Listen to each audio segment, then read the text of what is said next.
of this stuff set up. Yeah, that's good. That's a pretty good summary. I will just add some points to this because I can already imagine some questions that people would be asking. So I can imagine someone asking, can I spend any time in my home country? The answer for me is that I can spend 3 months of the year in Australia. And I was probably spending 4 or 5 months originally. And now I have to spend maybe only 1-2 months less than what I was already doing. Because I would spend like half the year traveling. So I'm not actually like spending a lot less time in Australia. It hasn't really changed much. It's only like a couple extra months I'm not here for. So I've got 90 days or so, that's like the rough idea that I can come back to Australia.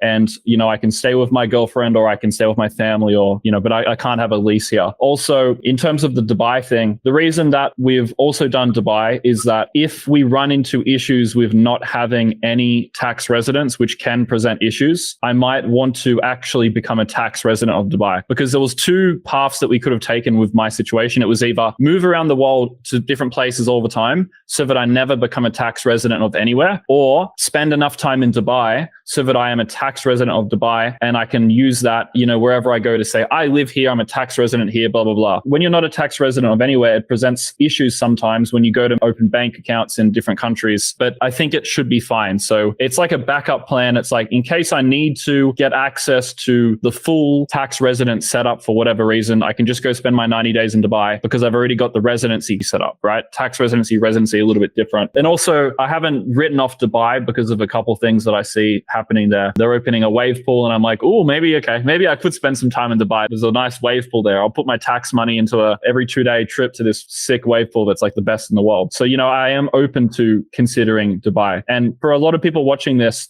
if you're not looking to move around a ton and you're not in the US, one of the most common options is just going to Dubai and getting a tax residence there if you're comfortable spending time there. That's like the most common path that I see most people making to just completely get rid of taxes. But keep in mind, Elliot would mention a nuance here. Dubai is adding a 9% corporate or company tax. I forgot what it's called. So you do have to add additional measures to avoid that if you're earning enough money to be in that bracket of taxation. And maybe they do add more taxes in future because the no tax thing is just sort of like it's like a Trojan horse. It's like they want to get you in. Once everyone's in, they can, put the taxes up in the future. But that's why I've done everything that I've done. It's one of 2 paths that I've chosen. And I don't mind moving around a bunch. I can still spend half the year in Europe. I can still spend half the year in Bali. If I wanted to, I could live in 2 places, 6 months in Bali and then 3 months 2 times in a year in Europe. So I could be living in 2 different places, which is that's not moving around much. Like it's really not that bad. So I can live as close to what people would consider as like living in a place long term, or I can move around a ton. And I don't mind doing that for a couple of years.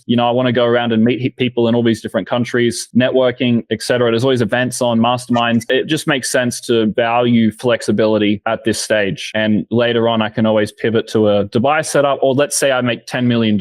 I can always just move back to Australia and I've got my 10 mil and I don't know how long the time is that I have to spend out of Australia before I come back. But theoretically, if I've made 10 mil and I go back, I only get taxed on any additional money that I make after I've become a tax resident. So they're not, as far as I'm aware, with nuance excluded, you make 10 mil, you go back, they're not going to go, hey, 4 years ago, you made a bunch of money when you weren't a tax resident, you got to pay us. I don't think that would be an issue as far as I'm aware. So yeah, so just to touch briefly on the nuance of that, as we touch on it during the course, is if you had that money, if you had that crypto when you left Australia and then you left with a specific intention to sell and you sell and then you bring that money back, then they may tax you on that again. But once you've left Australia, any money you earn, any money you make, any gains you make, that they can't tax that. And so to avoid that first scenario, that's where in the course we talk about a 5-year rule, where in certain situations, if you've got an investment that you're trying to leave the country to sort of cash in, so to speak, then in some cases, in some countries, they may tax you if you come back within 5 years, which again is why it's important to understand the country's tax rules that you're leaving, because,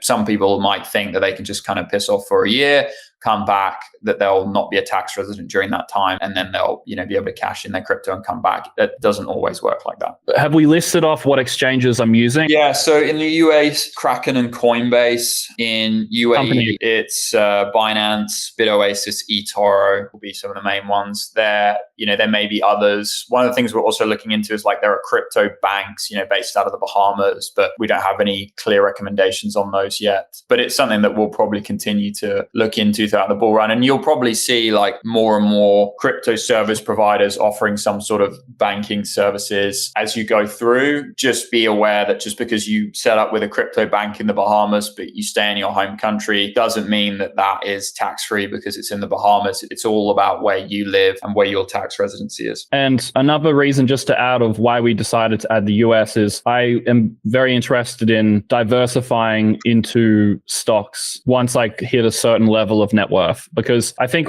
as you go beyond 10 mil, that's when things start to get really serious and things get really complex, and you do need diversification. And when you got a mil, it's fine. Like, you can keep it in crypto. If everything blows up, it's like, okay, like you lost a mil. It's not like life ending, at least as far as I'm looking at it. But if you've got 10 mil in crypto, that's way too much to just keep in one place. I think you've got to start to diversify. So my personal plan is once I hit a certain net worth level, I would like to diversify into, just basically holding stocks, because the way I view it is it's very liquid, very simple. Don't have to worry about tenants. I don't give myself another job. It's just very simple to do. And it's almost, or in some cases more, sometimes in some cases less profitable than other routes that you could take, like real estate, for example. But yeah, that's another piece of context why I would do the US, because we could have made a UK LLC, a pass-through company with similar benefits, but I don't know if the access to the stock market is good there. Yeah, exactly. Okay, well, that's the overview. I'm sure this course will have a chat section. So if anyone has questions, you guys are welcome to ask in the chat associated with this course, and I can try to get to it. But we can't get really, really super specific on some of this stuff because it does get a little bit more personal stuff that I wouldn't want to share, but we've covered as much depth in this as we can. Do you have any parting like disclaimers or thoughts, Elliot, before we wrap it up? Yeah, I mean, as I said at the start, like none of this should be considered tax advice. We're just talking in examples here.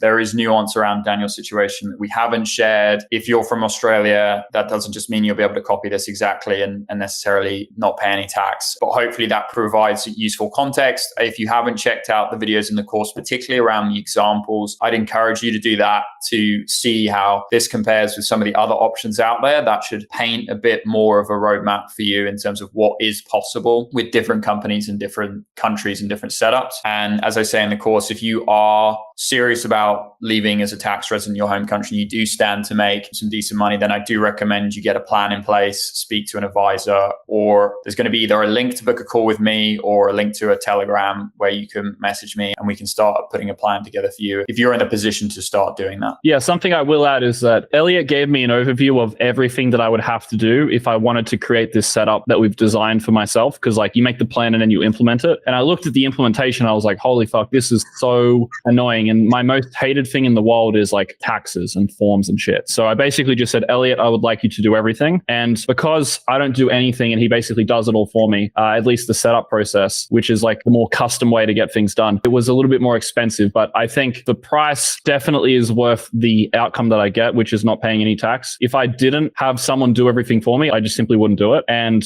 if I didn't do it, then I would be paying, probably several million more in taxes. So you spend I'm probably spending a lot in total, considering, there's Dubai fees, which is already a lot of money, the flights to the US, all this sort of shit. I'm probably spending like 50K US on a setup like this. But if I save 2 million in taxes and I don't have to do anything to get it set up, really, that is an insane trade-off. Very, very worthwhile. Yeah, exactly. If anyone wants to look into getting a better tax setup done, you can book a call with Elliot.